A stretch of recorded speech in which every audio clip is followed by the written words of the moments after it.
अगली सुबह तुलसी की जब आंख खुली तो आज अरमान बेड पर नहीं था। हर सुबह उठते ही तुलसी को सबसे पहले अरमान ही दिखाई पड़ता था और अब उसे हर रोज उसे देखने की आदत सी हो गई थी तुलसी को। तुलसी ने वॉशरूम की तरफ देखा तो डोर बाहर से बंद था। उसने बालकनी की तरफ भी देखा पर अरमान नजर नहीं आया। एक अजीब सी बेचैनी तुलसी को हुई। वो बेड से उठने लगी कि अरमान रूम में चला आया और उसे देखते ही जाने क्यों तुलसी को सुकून सा महसूस हुआ। अभी हाथ का दर्द ठीक है? अगर नहीं है तो हम एक बार फिर डॉक्टर को दिखा लेंगे, अरमान ने पूछते हुए कहा। नहीं ठीक है, तुलसी ने कहा और बेड से उतर गई। वो फिर फ्रेश होकर आई और बाहर निकली ही थी कि कुछ याद आते ही वापस रूम में जाने के लिए पलटी तो पीछे आ रहे अरमान से टकरा गई। क्या है? तुलसी ने उससे दूर पीछे एक कदम लेते हुए कहा। वही तो मैं पूछ रहा हूँ, क्या है? देखकर पलटना चाहिए ना, अरमान ने कहा और उसे साइड होने का इशारा करके बाहर निकल गया। जबकि तुलसी उसे जाते हुए देखती रह गई। उसने अपना सर झटका और अंदर जाकर अपनी बोतल लेकर रूम बंद करके नीचे आ गई। गुड मॉर्निंग, आशना ने तुलसी से मुस्कुराकर कहा तो बदले में तुलसी ने भी मुस्कुराकर बहुत ही प्यार से जवाब दिया। और ये देख अरमान ने बड़बड़ाकर कहा, मेरे लिए तो इतनी प्यार से कभी कोई शब्द नहीं निकलता। भाभी, मैं क्या सोच रहा था, आज से मैं भी थोड़ा अपनी हेल्थ को ध्यान में रखते हुए आपको ज्वाइन करूं। अरमान ने आशना की तरफ देखकर कहा तो किचन से बोतल भरकर ला रही तुलसी के कदम ठहर गए। लेकिन मैं क्या कह रही थी कि अभी तुलसी का हाथ ठीक नहीं है तो कुछ दिन उसे रेस्ट करने देते हैं ना तुलसी, है ना तुलसी? आशना ने कहा, जिसका कोई मन नहीं था योगा मेडिटेशन करने में। इट्स ओके भाभी, मैं सिर्फ गाइड करूंगी, मुझे और मेरे हाथ को कोई प्रॉब्लम नहीं होगी, तुलसी ने कहा तो आशना ने निचला होंठ बाहर निकालकर अरमान की तरफ देखा और वो उसे चिढ़ाने वाली मुस्कुराहट देकर बाहर निकल गया। गार्डन में तुलसी ने आशना के लिए योगा मैट डाली और अपनी वाली अरमान को दे दी तो अरमान ने गहरी सी मुस्कुराहट उसे दी जिससे उसकी आंखें लगभग बंद सी हो गईं। और तुलसी कुछ पल को उसकी मुस्कान की वजह से बंद हुई आंखों और उसके माथे पर बिखरे बालों को देखती रह गई। जिस तरह भीषण गर्मी के बाद पहली बारिश धरती को सुकून पहुंचाती है, कुछ वैसा ही सुकून तुलसी इस वक्त अरमान को देखकर महसूस कर पा रही थी। जाने कैसी कशिश थी आज उसकी मुस्कुराहट में कि तुलसी चाहकर भी उससे नजरें नहीं हटा पा रही थी। आशना ने हल्के से खांसने का नाटक किया तो तुलसी ने झट से अपनी नजरें फेर ली। तुलसी हर रोज अपने फ़ोन पर गूगल करती रहती थी कि आशना के लिए क्या सही रहेगा और क्या नहीं। वो उसी हिसाब से आशना को हल्का फुल्का सा योगा और मेडिटेशन करवाया करती थी। अरमान ने जानबूझकर गड़बड़ कर रहा था जिससे तुलसी को उसके पास जाकर उसे सही पोजीशन में लाना पड़ रहा था। तुलसी ने उसके हाथों को पकड़कर ठीक किया और उसकी कमर को सीधा करते हुए कहा, गलत करेंगे तो बाद में प्रॉब्लम आप ही को होनी है, इसलिए लापरवाही मत कीजिए, इंस्ट्रक्शन को सही से फॉलो करिए। अरमान को अच्छा लग रहा था तुलसी भले ही जाहिर नहीं करती लेकिन उसकी परवाह करती है। वो मुस्कुराया तो तुलसी ने चिढ़कर कहा, क्या है, कोई जोक मारा क्या मैंने? थैंक्स मेरी ज़िंदगी में आने के लिए, अरमान ने कहा। आई नहीं हूँ, ज़बरदस्ती लाई गई हूँ, तुलसी ने कहा तो अरमान की मुस्कुराहट पल भर में ही छू हो गई। उसने अपने कान पकड़े और सिर झुकाकर मायूस होकर कहा, तुम्हें हर्ट किया उसके लिए सॉरी। तुलसी उसकी मासूमियत देखकर ही पिघल गई थी। उसने अरमान की तरफ हाथ बढ़ाया लेकिन फिर मुट्ठी बनाकर वापस खींच लिया और आशना के पास चली गई जबकि अरमान उसके जाने से उदास हो गया था।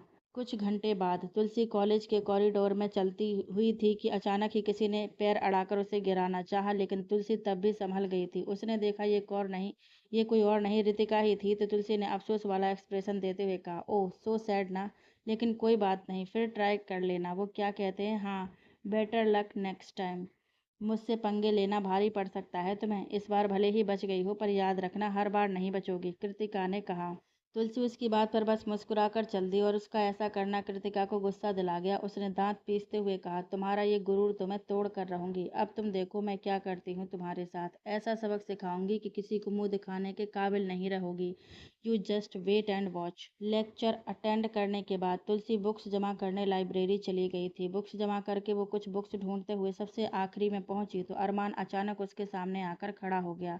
तुलसी ने उसे सवालिया निगाहों से देखा तो अरमान ने पॉकेट में हाथ डालकर मेडिसिन निकाली और साथ में लाई बोतल उसके हाथ में देकर कहा, सबका ख्याल रखती हो फिर अपने लिए इतनी लापरवाही क्यों? तुलसी ने कुछ ना कहकर बस एक नज़र उस पर डाली फिर मेडिसिन ले ली। अरमान ने उसके हाथ से बोतल ली और जाने के लिए पलट गया तो तुलसी ने आगे बढ़कर बोतल पकड़ी तो अरमान ने पलट कर पहले तुलसी की तरफ देखा फिर अपने हाथ की तरफ देखा जिसमें उसने बोतल पकड़ रखी थी और उसके हाथ पर तुलसी का हाथ था।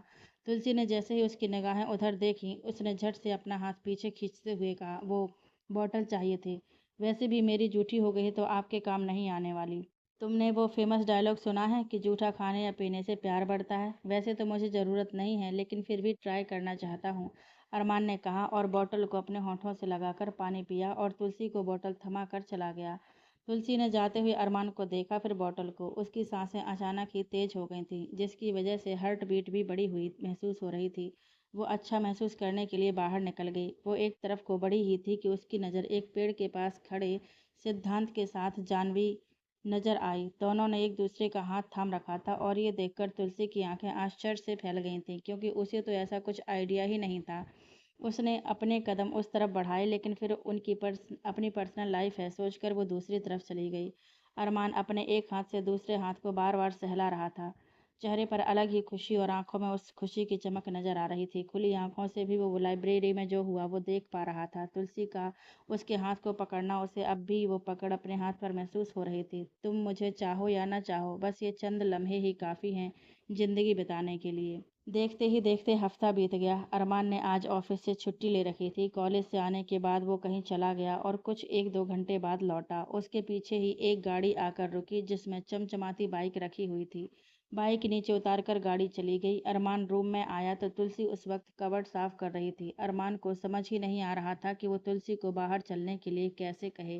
वो नाखून चबाते हुए यहाँ से वहाँ चहलकदमी करने लगा। कुछ काम है क्या? तुलसी ने बेड पर कपड़े रखते हुए कहा। उसके सवाल करने भर से ही अरमान के होठों पर मुस्कुराहट आ गई। उसने जल्दी से कहा, पहले प्रॉमिस करो कि मना नहीं करोगी। और मैं ऐसा क्यों करूंगी? तुलसी ने कबर्ड के ड्रॉर से सामान निकालते हुए कहा। अगर तुम मेरी बात मानोगी तो इसके बिना किसी सवाल के वो सब मानूंगा जो तुम कहोगे। आई प्रॉमिस, अरमान ने कहा तो तुलसी ने अपनी भौहें उठाकर उसे देखकर कहा, सोच लीजिए, मैं कुछ भी कह सकती हूँ। सब मंजूर है, बस मुझे छोड़कर जाने की बात मत कहना। क्या काम है? तुलसी ने उसकी बात को अनसुना करते हुए कहा। मेरे साथ आओ, अरमान ने कहा तो तुलसी ने उसकी तरफ सवालिया निगाहों से देखा। ट्रस्ट मी, अरमान ने कहा तो तुलसी उसके पीछे चल पड़ी। ये तुम्हारे लिए, बाइक की तरफ इशारा करके अरमान ने कहा तो तुलसी ने जैसे उसे हैरानी से देखा। अब तुम बाइक रेस में पार्टिसिपेट कर सकती हो, चिंटू ने बताया था एक बार। आप क्यों कर रहे हैं ये सब? तुलसी ने पूछा। मैं तुम्हारा हर सपना, हर ख्वाहिश पूरी करना चाहता हूँ तुलसी। तुम्हें लग रहा है ये सब करके मैं तुम्हें इम्प्रेस करना चाह रहा हूँ, तो ऐसा बिल्कुल भी नहीं है। मैं बस तुम्हें खुश देखना चाहता हूँ, पहले की तरह आज़ाद देखना चाहता हूँ। बाइक कहाँ से आई? तुलसी ने उसकी बात काट कर पूछा। मैंने किसी से पैसे नहीं लिए हैं, किस्तों में खरीदी है, हर महीने सैलरी से चुका दूंगा। और मैंने अब तक इसे हाथ भी नहीं लगाया है, क्योंकि मैं चाहता हूँ कि इसकी शुरुआत तुमसे हो। अरमान ने चाबी उसके सामने कर दी। तुलसी कुछ पल तो उसे एकटक देखती रही। चेहरा तो उसका मासूम सा था ही, बातें भी उसकी वैसी ही थी। बिना किसी लाग लपेट के उसने अपनी बात कह दी थी। क्या हुआ, पसंद नहीं आई क्या? तुम्हें कोई और मॉडल चाहिए था क्या? अरमान ने उसे खोया हुआ देखा तो पूछा, तो तुलसी ने कुछ ना कहते हुए उसके आगे अपनी हथेली फैला दी। तो अरमान ने ना में गर्दन हिलाई। तुलसी ने उसकी तरफ देखा तो उसने कहा, मेरे सामने कभी हथेली मत फैलाना, बल्कि जो भी चाहिए वो हक से ले लेना। हाँ, मेरा हाथ मांगने के लिए ऐसा कर सकती हो, मैं बुरा नहीं मानूंगा। अरमान ने कहा तो तुलसी की आंखें नम हो गईं और वो नम आंखों से भी हल्का सा मुस्कुरा दी, और उसकी मुस्कुराहट काफ़ी थी अरमान को राहत देने के लिए। तुलसी अचानक ही पलटकर अंदर चली गई तो अरमान के चेहरे पर उदासी छा गई, लेकिन अगले ही पल उसकी उदासी खुशी में बदल गई। तुलसी आशना के साथ बाहर आई और आशना के हाथ में आरती की थाल थी। तुलसी के कहने पर आशना ने बाइक की पूजा की, फिर अरमान को तिलक लगाया तो अरमान ने उसके पैर छू लिए। खुश रहिए और ऐसे ही तरक्की करते रहिए, और तुलसी भैया के साथ बाद में पहले बाइक राइड मेरे साथ हो, आशना ने कहा तो तुलसी ने मुस्कुराकर हाँ में सिर हिला दिया। आशना ने पूजा की थाल अरमान को थमा कर तुलसी से बाइक स्टार्ट करने को कहा तो अरमान ने चाबी उसके सामने लहराई और तुलसी ने इस बार उसके हाथ से चाबी ले ली। तुलसी ने बाइक स्टार्ट की और अरमान की तरफ देखा। उसके चेहरे पर रौनक ही अलग थी। आशना उसके पीछे संभल कर बैठ गई और तुलसी ने रेस देकर बाइक आगे बढ़ा दी। अरमान के होठों पर बड़ी सी मुस्कान चिपक गई और आंखें नम हो गईं। आशना ने तुलसी से बीच बीच पर चलने की जिद की तो तुलसी ने बाइक उसी दिशा में दौड़ा दी। कुछ ही देर में दोनों बीच के किनारे पर थे। तुलसी खामोशी से समुंदर की उफनती और शांत होती लहरों को देख रही थी। आपने कभी अपनी फैमिली के बारे में नहीं बताया, ना ही इतने महीनों में वो कभी आपसे मिलने आए, ना आप गईं, तुलसी ने आशना से कहा। तुम सबके सिवाय मेरा अपना कोई नहीं है तुलसी, अनाथ आश्रम में थी तब एक फैमिली ने गोद लिया था। उस वक्त मैं 8 साल की थी, लेकिन वो लोग मुझे नौकर की तरह ट्रीट करते थे। उस घर में कोई भी मेल गेस्ट आते तो मुझे उनके सामने किसी सामान की तरह पेश कर दिया जाता था और वो लोग मुझे जगह जगह अपने गंदे हाथों से छूते। जब मैं रिएक्ट करती तो मुझे मारा पीटा जाता।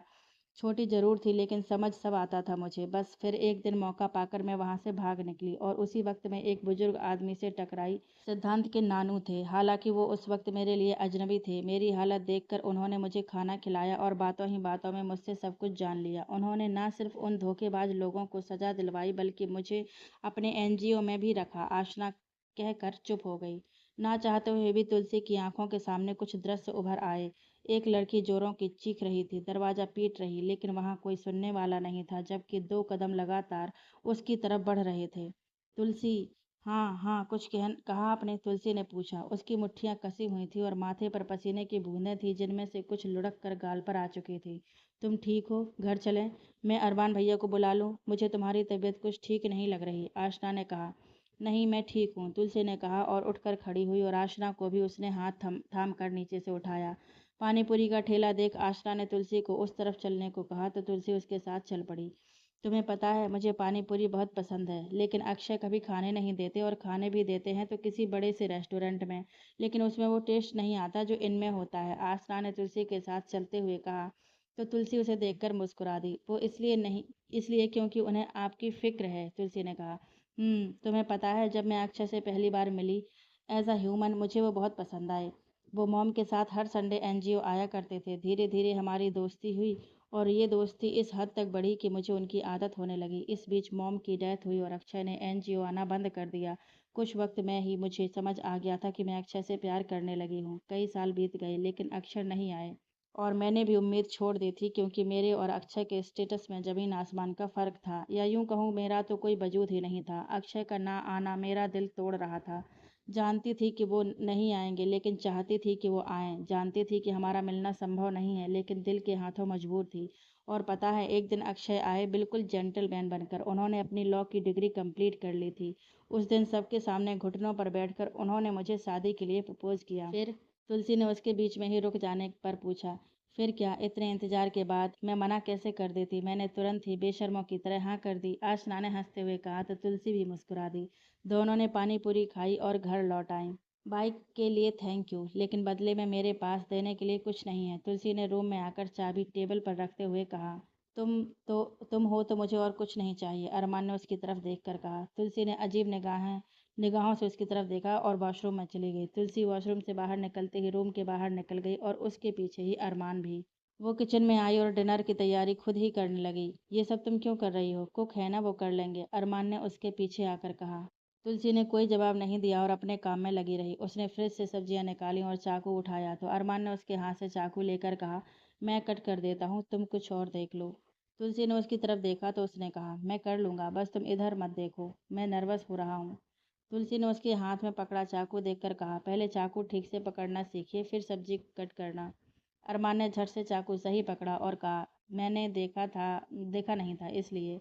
तुलसी दूसरा काम करने लगी तब अरमान ने सब्जी कट करना शुरू ही किया। उसने अभी शुरू ही किया था कि उसकी उंगली में चाकू से कट लगा और उसने चाकू छोड़ दिया। तुलसी ने जब देखा तो उसका हाथ पकड़कर उसकी उंगली में फूंक मारते हुए बोली, जब आता नहीं है तो क्या जरूरत थी ये सब करने की? अरमान तो बस सब भूलकर तुलसी को ही देख रहा था, जिसके चेहरे पर फिक्र झलक रही थी। उसे कुछ रिएक्ट ना करते देख तुलसी ने उसकी तरफ देखा, फिर झट से उसका हाथ छोड़कर बाहर निकल गई और अरमान अपने हाथ को देख मुस्कुरा उठा। रात के खाने के बाद सब अपने अपने रूम में चले गए। तुलसी किचन में जग में पानी लेने गई हुई थी। जग लेकर वो सीढ़ियों की तरफ आई ही थी कि मिस्टर राणा के रूम से कुछ गिरने की आवाज़ आई और तुलसी जग वहीं रखकर उनके रूम की तरफ बढ़ गई। जमीन पर पानी और कांच के किरचे बिखरे हुए थे और मिस्टर राणा बुरी तरह से खांस रहे थे। शायद खांसते हुए पानी लेने के चक्कर में गिलास और जग दोनों हाथ से छूट गए। तुलसी ने पहले बाहर जाकर गिलास में पानी लेकर आई और मिस्टर राणा के पास पहुंचकर उन्हें थोड़ा रिलैक्स होने दिया। फिर पानी का गिलास उनकी तरफ बढ़ाते हुए, आप ठीक है ना, पूछा और साथ ही उसके उनके माथे को छुआ जो तपा हुआ सा महसूस हुआ। तुलसी ने थर्मामीटर से उनका टेम्परेचर चेक किया तो उन्हें हाई फीवर था। आपको तो बहुत ज़्यादा फीवर है, आपकी तबीयत ठीक नहीं थी तो आपने डिनर के वक्त बताया क्यों नहीं? तुलसी ने कहा। कुछ नहीं है, मामूली सा बुखार है, टैबलेट रखी हुई है, ले लूँगा तो सुबह तक ये बुखार भी चला जाएगा, मिस्टर राणा ने कहा। लेकिन पापा, मैं आपको पापा कह सकती हूँ ना? डैड कहना थोड़ा सा अनकंफर्टेबल लगता है, तुलसी ने कहा। बिल्कुल कह सकती हो बेटा, ये मेरे सारे बच्चे बचपन में ही पापा ही कहकर बुलाते थे। ना जाने कहाँ से डैड कहना सीख कर आ गए और तब से यही चल रहा है, मिस्टर राणा ने हंसकर कहा, और इसी के साथ उन्हें फिर से खांसी चलने लगी। तुलसी ने वहीं लैंडलाइन से अरमान को कॉल किया तो अरमान फौरन नीचे आया और उसने डॉक्टर को कॉल लगा दिया। डैड, तबीयत खराब थी तो क्या ज़रूरत थी ऑफिस में देर तक काम करने की? इतने लोग तो हैं ना काम करने के लिए, फिर आप क्यों अपने आप को इतना टॉर्चर करते हैं? अरमान ने कहा। उसकी आवाज़ में फिक्र साफ झलक रही थी। इतने सालों से काम में इतना ज़्यादा डूब गया कि अब खाली ही नहीं रह सकता। फिर वक्त भी तो नहीं कटता बेटा घर में रहकर, मिस्टर राणा ने कहा। उनकी आंखों में नमी थी जो तुलसी और अरमान दोनों देख पा रहे थे। आप मॉम को बहुत मिस करते हैं ना डैड? अरमान ने कहा और कहते हुए उसका गला भर आया। मिस्टर राणा ने कुछ न कहकर बस उसका सिर सहला दिया। उसी वक्त बाकी सब भी वहां आ गए। डॉक्टर ने आकर उन्हें चेक किया, उन्हें इंजेक्शन लगाया, जिससे मिस्टर राणा कुछ ही देर में सो गए।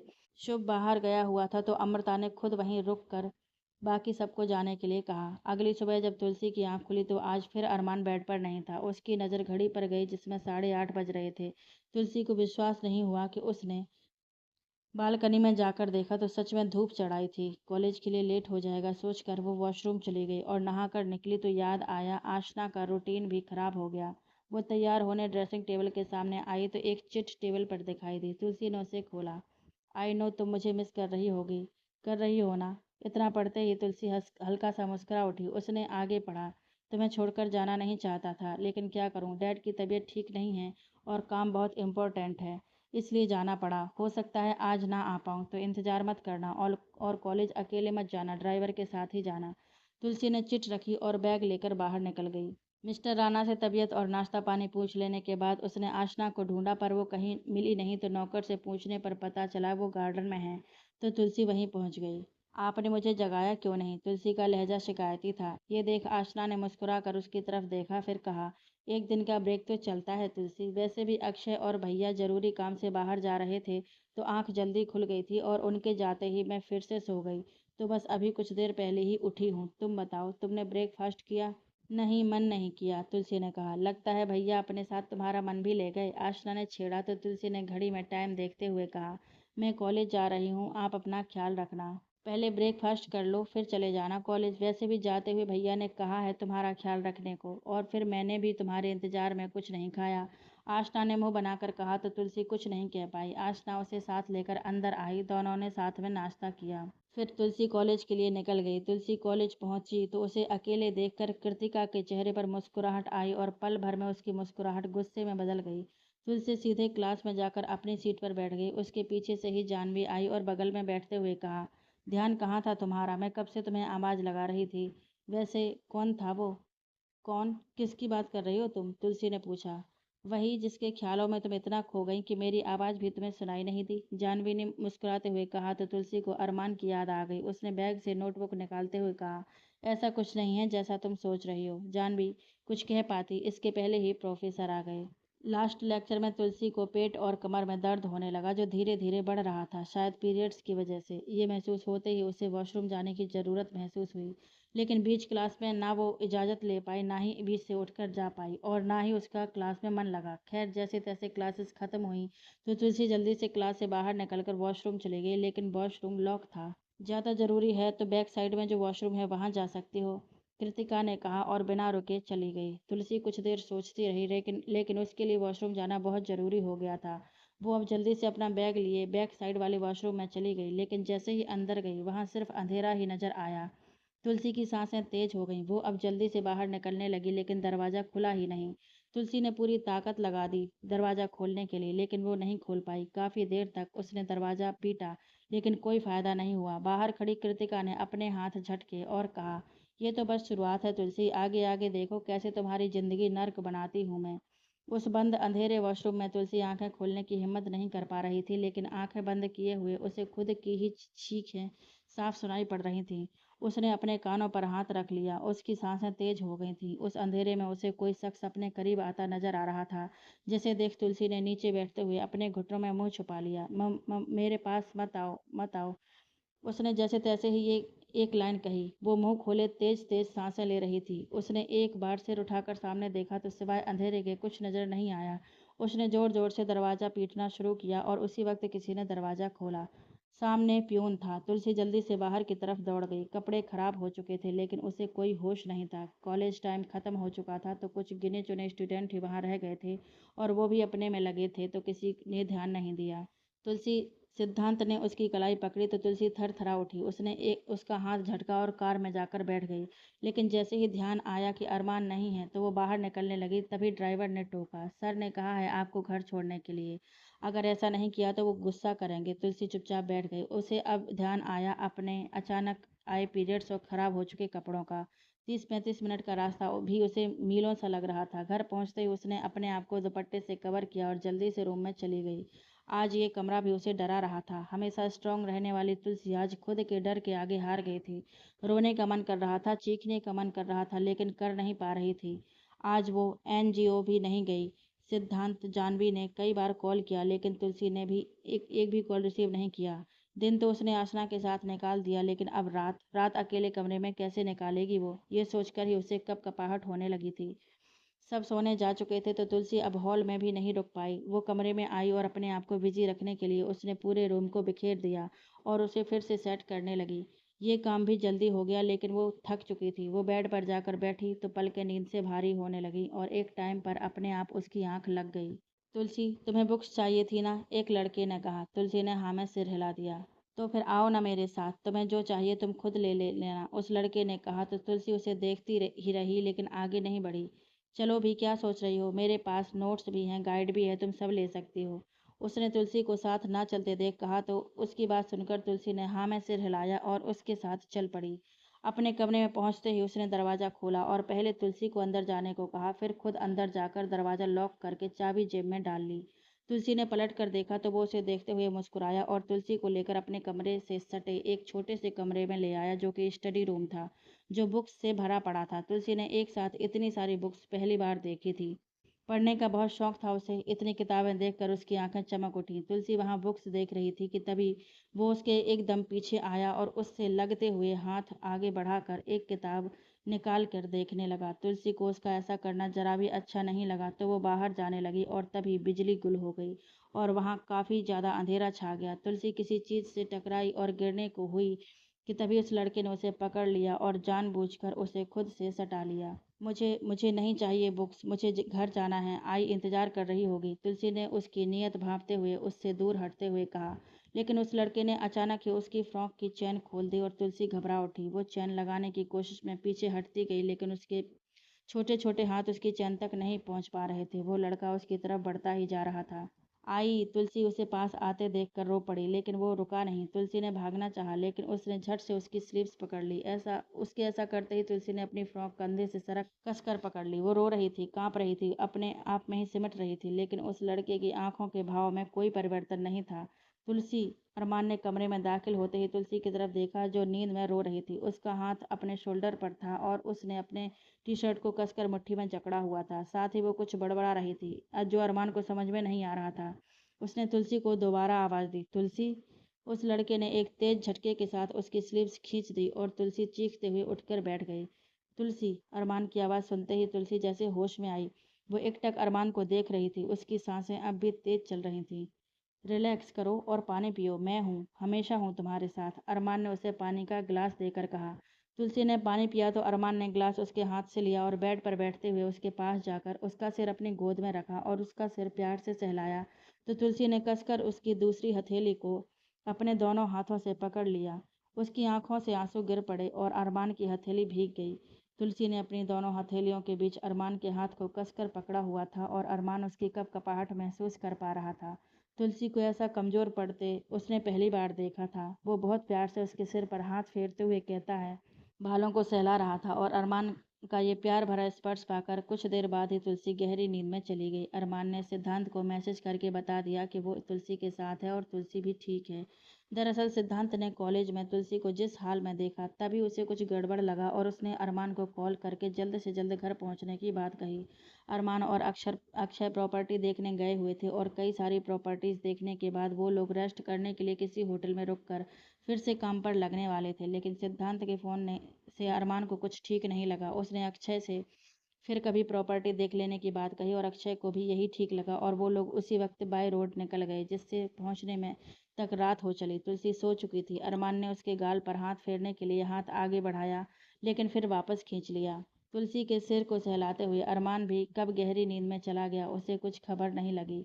अगली सुबह जब तुलसी की आंख खुली तो उसका सिर अब भी अरमान की गोद में था और वो बैठे बैठे ही सो रहा था।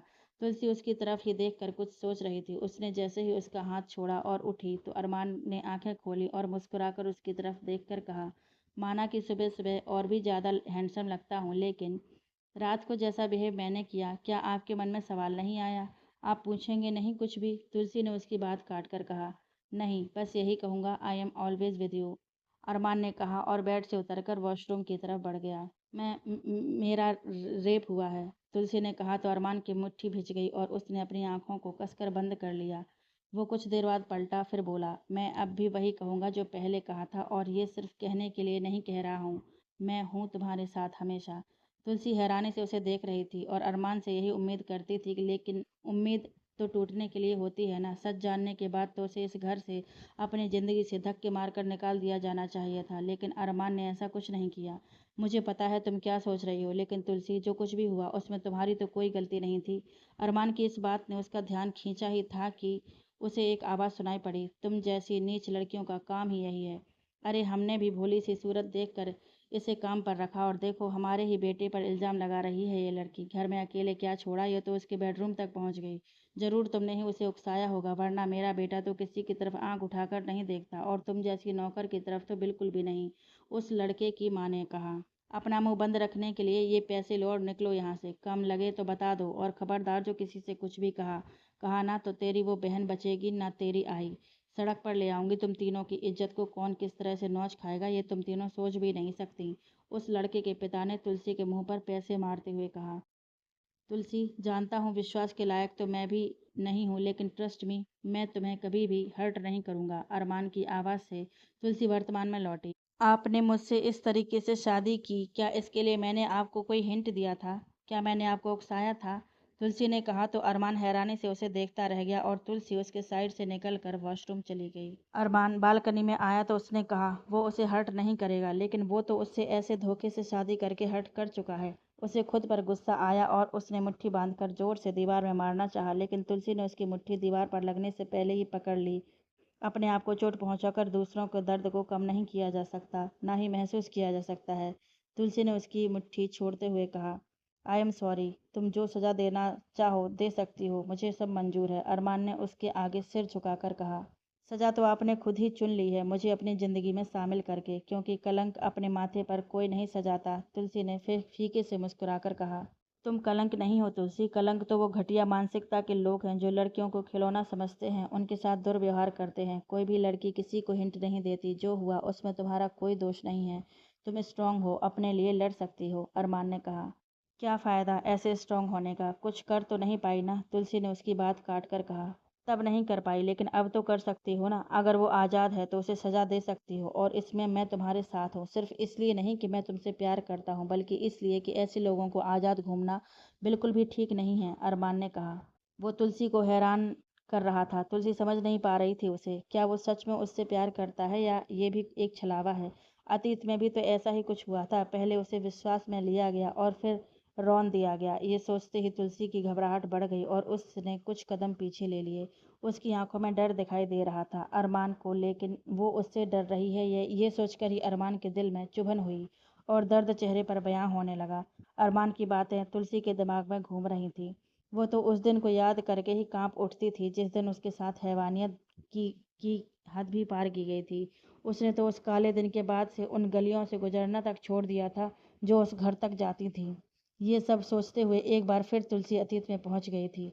वो शोल्डर से अपनी फ्रॉक को पकड़े चीख रही थी, उस लड़के को मना कर रही थी कि तभी उसे जोर का थप्पड़ गाल पर पड़ा और वो नीचे गिर पड़ी। वो लड़का उसके पास नीचे बैठा तो तुलसी ने खुद को खुद में समेटते हुए और रोते हुए और हिचकियां भरते हुए कहा, प्लीज़ जाने दो, मैं फिर कभी नहीं शक्ल दिखाऊंगी, प्लीज़ मत मत करो ऐसा। वो लड़का अब भी नहीं रुका। उसने पीछे की तरफ खिसक रही तुलसी का पैर पकड़ लिया और उसे तेजी से अपनी तरफ खींच लिया। तुलसी खड़े खड़े कांप रही थी, उसकी आंखों से आंसू बह रहे थे, उसकी सांसें तेज चल रही थीं और वो पसीने से भीग चुकी थी। अरमान ये देखकर जल्दी से उसके पास आया। उसका मन किया कि तुलसी को कसकर अपने सीने से लगा ले और उसने अपना हाथ आगे बढ़ाया भी, लेकिन फिर एक बार अपना वादा याद करते ही उसने कसकर मुट्ठी बांध हाथ पीछे खींच लिए। लेकिन तुलसी की ऐसी हालत वो देख भी नहीं पा रहा था। उसकी आंखों में नमी तैर गई थी। उसने अब बिना कुछ सोचे तुलसी की कसी हुई मुट्ठियों को थाम लिया और दूसरा हाथ उसके कंधे की तरफ बढ़ाया ही था कि उसी पल तुलसी जोर से चीख पड़ी, मैंने कहा ना, मत करो मेरे साथ ऐसा। और उसने अपनी पूरी ताकत लगाकर अरमान को धक्का दे मारा और जल्दी से वहां से भागने लगी।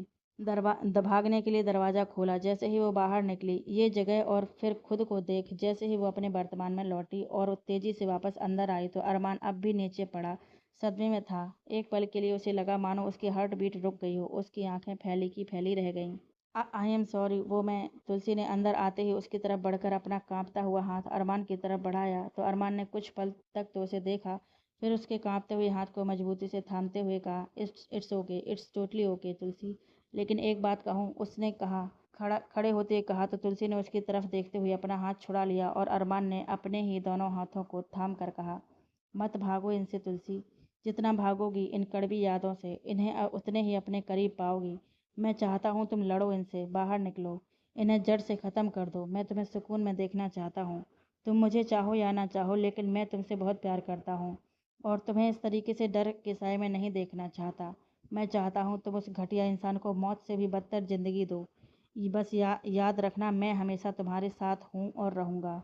तुलसी ने कुछ नहीं कहा, लेकिन उसके चेहरे पर और आंखों में जो दर्द था वो अरमान देख पा रहा था। वो चाहता था तुलसी उससे अपना हर दर्द साझा करे, लेकिन शायद उसका इंतज़ार अब भी बाकी था। कितना ये कोई नहीं जानता था। कॉलेज कैंटीन में आज कई दिनों बाद चारों दोस्त बैठे थे। कृतिका, सिद्धांत और अरमान तो बात कर रहे थे, लेकिन हिमेश खामोश था और ये आज की बात नहीं थी। वो लोग काफ़ी वक्त से उसे नोटिस कर रहे थे। क्या हुआ भाई, तबीयत तो ठीक है तुम्हारी? सिद्धांत ने पूछते हुए उसके माथे को छूना चाहा कि तभी हिमेश ने कहा, इस दुनिया में हर बीमारी, हर जख्म, हर दर्द का इलाज है, लेकिन कमबख्त इस इश्क का कोई इलाज नहीं है। प्यार अगर पूछ कर किया जाता तो कितना अच्छा होता ना, पर प्यार अगर पूछ कर किया जाए तो प्यार कैसा। सुबह सुबह क्यों पका रहे हो यार, अभी लेक्चर भी अटेंड करने हैं, कृतिका ने उबासी लेते हुए कहा तो हिमेश फीका सा मुस्कुराया और उठकर चला गया, जबकि अरमान और सिद्धांत अब भी उसकी कही बातों का मतलब समझने की कोशिश कर रहे थे। तुम दोनों का कोई झगड़ा हुआ है? अरमान ने कृतिका से पूछा ही था कि सिद्धांत ने कहा, या फिर तुम दोनों ने ब्रेकअप कर लिया है? क्या मैंने कभी तुमसे पूछा कि तुम उस जूनियर लड़की के साथ क्यों चोंच लड़ा रहे हो? नहीं ना? तो फिर तुम्हें किसने हक दिया मेरी पर्सनल लाइफ में घुसने का? कृतिका ने खड़े होकर जोर से टेबल पर हाथ मारते हुए कहा और तेजी से बाहर निकल गई। अब इसे क्या हुआ? सिद्धांत ने कहा। ये क्या कह कर गई? मैं आजकल काम में बिजी, क्या हुआ? तुम लोग तो एकदम से बदल ही गए हो। अरमान ने कहा। तुलसी कैसी है अब? सिद्धांत ने अचानक ही पूछा तो अरमान को समझ ही नहीं आया कि क्या कहे। उसने बस हाँ में सिर हिला दिया और उठते हुए कहा, क्लास चले? सिद्धांत ने उसके बदलते हुए हाव भाव देखे, लेकिन कुछ कहा नहीं। घर से निकलने के बाद से ही आज तुलसी को अजीब डर लग रहा था और आज कॉलेज में हर कोई उसे अपनी तरफ घूरता हुआ अजीब और स्पेशियस लग रहा था। तुलसी ने आज का पूरा दिन क्लासरूम में बिताया। वो ब्रेक में भी बाहर नहीं आई। जानवी ने उसे बाहर चलने को कहा, लेकिन वो अपनी जगह से हिली तक नहीं। आज इतने वक्त बाद, 5 साल बाद, उसे वो सब फिर से डरा रहा था। वो उस शख्स को दोबारा देखना तक नहीं चाहती। क्या पता वो फिर से नहीं, वो अब फिर से नहीं बर्दाश्त कर पाएगी। सोचते हुए तुलसी के हाथ पैर कांपने लगे थे। तुलसी, आर यू ऑल राइट? तुम्हारी तबीयत कुछ ठीक नहीं लग रही मुझे। जानवी ने उसके हाथ पर अपना हाथ रखा, उसका हाथ हिलाते हुए कहा तो तुलसी ने अचानक ही उसका हाथ झटक दिया और फिर बाहर की तरफ दौड़ गई और एक जगह जाकर कृतिका से टकरा गई। उफ मिस फाइटर, लगता है कल का खौफ अब तक तुम्हारे अंदर पैर पसार कर बैठा हुआ है। लेकिन लेकिन लेकिन यार, मुझे ना कुछ खास मज़ा नहीं आया। कुछ और ट्राई करना पड़ेगा। अरमान। कृतिका आगे कुछ कहती उससे पहले ही तुलसी ने उसे घुमाकर दीवार से लगाया और उसका एक हाथ पीछे की तरफ मोड़कर लगाते हुए कहा, आंख उठाकर भी मत देखना वरना आंखें निकाल लूंगी तुम्हारी। दोस्त हो तो दोस्त बनकर रहो, कलंक नहीं।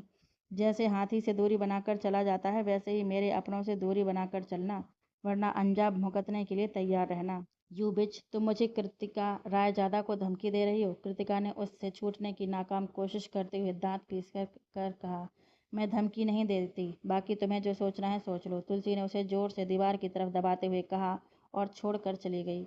अपनी इस बेइज्जती का बदला तो तुमसे लेकर रहूंगी मैं तुलसी, वो भी पूरा सूद समेत। You just wait and watch. Kritika ने अपनी गुस्से भरी आंखों से तुलसी को जाते देख कर कहा, फिर अपनी कलाई पर उसकी उंगलियों के निशान देख मुस्कुराई। तुम ठीक तो हो? जानवी ने पेड़ के नीचे बैठी तुलसी के बगल में बैठते हुए पूछा। तो तुलसी ने उसकी तरफ देखकर हाँ में सिर हिलाया। तो जानवी ने कहा, तुम्हारे खिलाफ प्लैटिंग चल रही है। तुलसी ने उसकी तरफ देखा तो जानवी ने उसे अपने फ़ोन में कुछ दिखाया और तुलसी ने हैरानी से उसकी तरफ देखा तो जानवी ने कहा, मैं तुम्हारे पीछे ही आ रही थी, फिर मैंने वो सब देखा जो देखना भी नहीं चाहिए था और नहीं भी, कहकर उसने हथेली दी और तुलसी ने उसे हाई फाइव दिया। कॉलेज के पिछले हिस्से में हिमेश, सिद्धांत और अरमान परेशान से खड़े थे और रितिका उनके सामने सिसकियां भर भर कर अपने आंसू साफ करती जा रही थी। उसकी कलाई पर उंगलियों के निशान गहरे निशान थे और उसके दाहिने गाल पर किसी के हाथ की छाप थी। रितिका ऐसे रोती ही रहेगी या कुछ बताओगी भी? किसने किया ये? नाम बताओ बस उसका। हिमेश ने रितिका के पास बैठकर कहा। तुलसी ने। कृतिका ने झट से कहा। व्हाट? अरमान ने कहा तो सिद्धांत ने कुछ भी। रितिका ने दोनों की तरफ देखा और फिर से रोते हुए बोली, मुझे तो पहले ही समझ जाना चाहिए था कि मेरे दोस्त अब पहले जैसे नहीं रह गए। उन्हें अपनी दोस्त से ज़्यादा उस कल की आई हुई लड़की पर भरोसा है। उनकी बात सुनकर हिमेश ने सिद्धांत का फ़ोन लेकर तुलसी को कॉल लगाया और उसे भी वहीं बुला लिया। तुलसी बेवजह कुछ नहीं करती कृतिका, इतना मैं तो जानता हूँ। फिर जरूर तुमने ही कुछ अपशब्द कहे होंगे तभी उसने ये हाल किया है तुम्हारा, सिद्धांत ने कहा। लेकिन मुझे लगता है ये तुलसी ने नहीं किया है, ना ही ऐसी कोई वजह रही होगी जिससे के लिए वो तुम्हें हार्म करे, अरमान ने कहा। उसी वक्त तुलसी और जानवी भी वहां आ पहुंची। तुलसी को सिद्धांत ने कॉल लगाकर वहां बुलाया था। तुलसी को देख हिमेश ने गुस्से से उसकी तरफ बढ़ा, लेकिन अरमान ने उसके सीने पर हाथ रख दिया और दबाव बनाते हुए कहा, हिमेश आराम से। उसने अरमान को गुस्से में देखा, फिर उसका हाथ हटाकर तुलसी की तरफ देखकर कहा, तुम्हारी हिम्मत भी कैसे हुई रितिका पर हाथ उठाने की?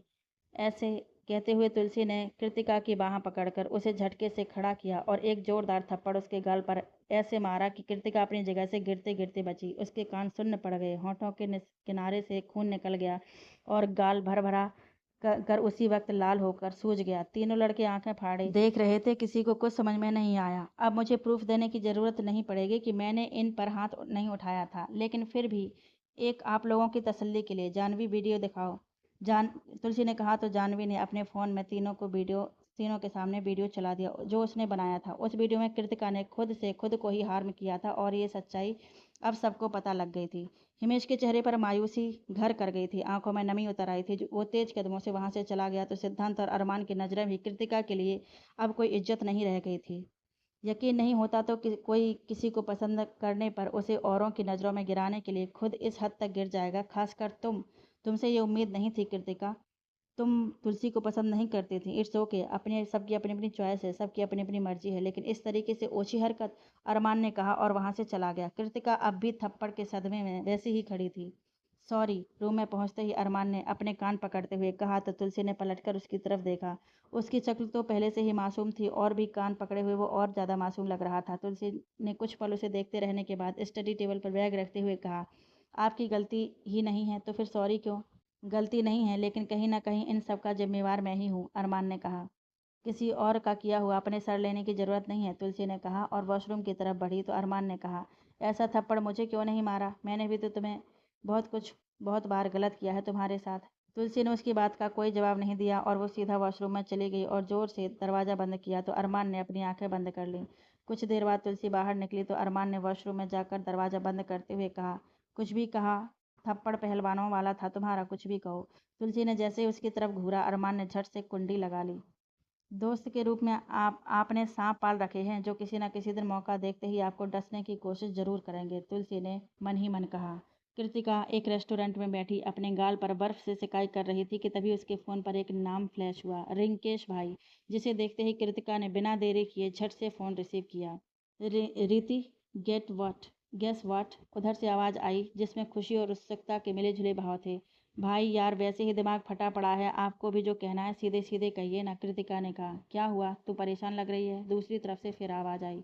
भाई आई मिस यू, क्या आप कभी इंडिया वापस नहीं आओगे? कृतिका ने रुआंसी आवाज में कहा। यही बताने के लिए कॉल किया था कि नेक्स्ट वीक वापस आ रहा हूँ। कुछ अधूरे काम पूरे करने हैं और वो वहाँ आकर ही हो सकते हैं। दूसरी तरफ से कहा गया तो कृतिका ने खुश होते हुए कहा, वेटिंग।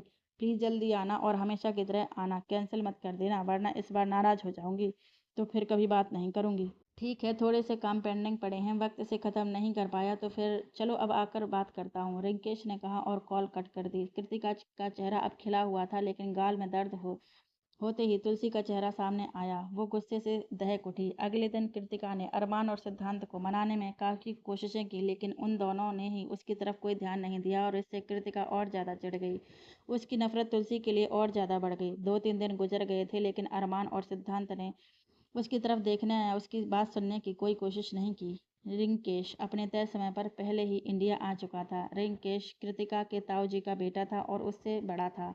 दोनों फैमिली अलग अलग तो रहती थी लेकिन उनमें प्यार अब भी बरकरार था। अपने डैड के दबाव के चलते पिछले 5 सालों से रिंकेश विदेश में रहकर अपनी पढ़ाई कर रहा था और अब वो पूरे 5 साल बाद जब लौटा तो घर ना जाकर वो सीधे कृतिका को सरप्राइज करने उसके घर चला गया। उसके कॉलेज पहुंच गया। कॉलेज टाइम खत्म हुआ तो रिंकेश कैब से बाहर निकल कर खड़ा हो गया और तभी उसकी नज़र अरमान और सिद्धांत पर पड़ी और वो मुस्कुराते हुए उनकी तरफ बढ़ा ही था कि अरमान से कुछ दूरी पर चल रही लड़की पर उसकी निगाहें ठहर गईं और वो बस एकटक उसे देखता रहा। तुलसी, उसने खुद बुदबुदा कर कहा। फिर उसकी आंखों ने उसे ऊपर से नीचे तक ऐसे देखा जैसे वो आंखों से ही उसे स्कैन कर रहा हो। 5 साल पहले तक तुम खूबसूरत थी लेकिन अब उफ, गर्मी।